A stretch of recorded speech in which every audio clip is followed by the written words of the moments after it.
Bonjour à tous et bienvenue dans ce premier numéro de Café Club. Dans cette émission, nous irons à la découverte du bowling, un loisir occasionnel mais également un sport à part entière bien plus exigeant qu'il n'y paraît.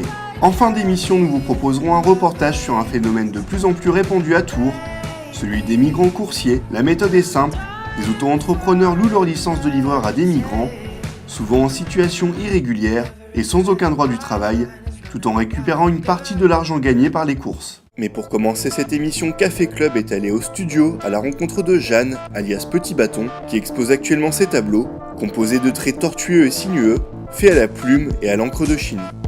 Pour réaliser ses œuvres, l'artiste s'inspire de portraits et de photographies de main qui lui servent de trame pour ses dessins. Des tableaux qui sont issus du passé douloureux de l'artiste, qui depuis plusieurs années a connu des épisodes dépressifs.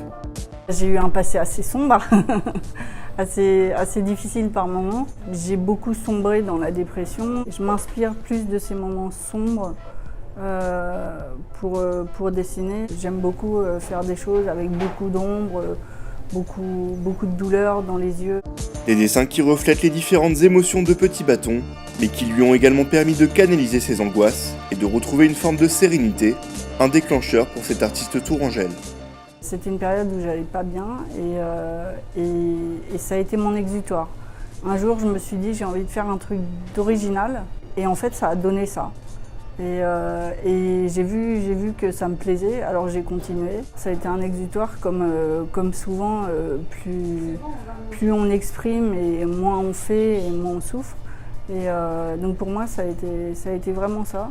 L'artiste exposera de nouveau en juillet prochain, l'occasion de découvrir au travers de ses œuvres un regard sensible et émouvant.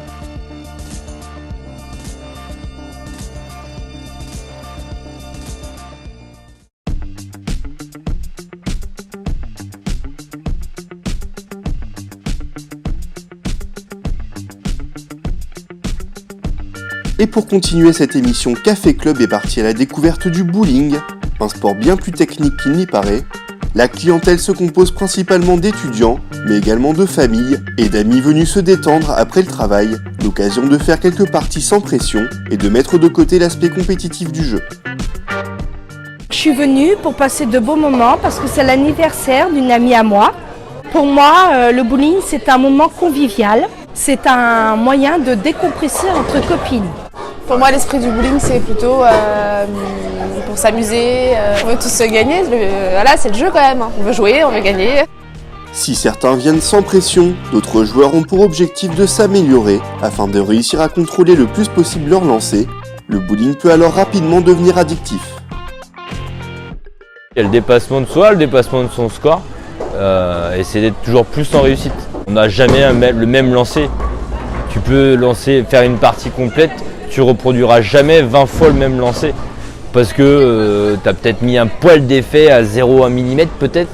Ta boule ne va pas tourner de la même manière. Le huilage, au bout d'un moment, il s'use. Le bowling compte près de 10 000 licenciés en France, dont 80 en Indre-et-Loire. Des initiés qui possèdent du matériel spécifique, comme par exemple des boules percées à la taille de leurs doigts, ou encore des chaussures personnelles. D'autres jouent également sur les circuits américains et européens pour tenter d'y gagner des prix. Il y a des licenciés de bowling, il y a des clubs de bowling, il y a des compétitions de bowling. C'est un sport qui se développe énormément en France. Il y en a pour qui le foot c'est une religion. Et j'ai presque envie de te dire qu'en France on commence, et même surtout aux États-Unis, on commence à avoir des joueurs qui sont 100% bowling. Ils peuvent pratiquer le bowling 2 à 3 fois par semaine. Et rentrer chez eux, briquer leurs boules, nettoyer leurs chaussures, être concentrés pour la compétition du dimanche. Voilà, il y a des personnes qui sont à 200% et pour qui le bowling est une religion. Mais c'est du travail, c'est de l'entraînement, c'est être assidu. J'avais des mecs qui venaient des fois 2 à 3 fois par semaine, ou des fois ils venaient en entraînement et des fois ils venaient tout seuls pour se régler leur gestuelle, régler leur boule, régler leur prise de pas, parce que c'est important aussi. Il y a tout ça, c'est très complexe comme sport. Si le bowling est un sport accessible à tous, sa démocratisation en France se traduit par la présence de quelques écoles dans lesquelles les instructeurs apprennent à leurs élèves les bases du jeu, pour ensuite réussir à se perfectionner le plus possible dans ce sport. Il serait une dizaine d'immigrés en situation irrégulière à travailler en tant que livreur à Tours. Si le statut d'auto-entrepreneur est nécessaire pour pouvoir effectuer des livraisons, Certains utilisateurs louent leur licence à des migrants, des dealers de compte sans scrupules qui prélèvent, en échange, une partie des revenus réalisés et peuvent gagner jusqu'à 1 000 € par mois sans jamais monter sur un vélo. Nous avons rencontré Adir, jeune migrant de 19 ans, à l'occasion d'une maraude, qui lui-même loue le compte d'un autre utilisateur. Tu viens souvent ici, à la maraude ? Ça dépend. Si je suis en train de passer, je le vois, je m'arrête parfois. L'eau, bien petit gâteau. Et toi, tu fais ça depuis combien de temps ? T'es livreur depuis combien de temps ? Depuis, ça fait 4 mois. Tu sais, il n'y a aucun travail qui est facile là. Même à l'entreprise, même quand tu es au bureau là-bas, avec le pays comment il va là, on ne se plaint pas. T'es payé combien à peu près ? Ça dépend de ta course. On te paie par course, on te paie par kilométrage. Plus loin, plus on paie. Et si tu es par exemple à Saint-Pierre-du-Corps, Ouais. celui qui a Gramont ici, ça Ouais. c'est pas la même chose. Hein. Et t'as combien de courses à peu près par soir ? J'ai fait 12 courses là. J'ai fait Saint-Pierre 2 fois. Là aussi, on va aller à Saint-Cyr là. Tu gagnes combien à peu près par mois en faisant Uber Eats ?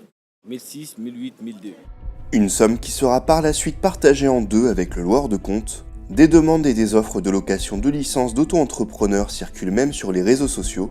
De leur côté, les entreprises de livraison demandent à leurs utilisateurs de ne pas partager leurs identifiants et retirent les accès à son application lorsqu'elle reçoit le signalement d'une telle pratique. Café Club, c'est déjà fini. Si la vidéo vous a plu, n'hésitez pas à vous abonner à notre page Facebook et à partager l'émission. Et si vous avez une idée de reportage, vous pouvez nous contacter par mail émissioncaféclub@gmail.com. À bientôt.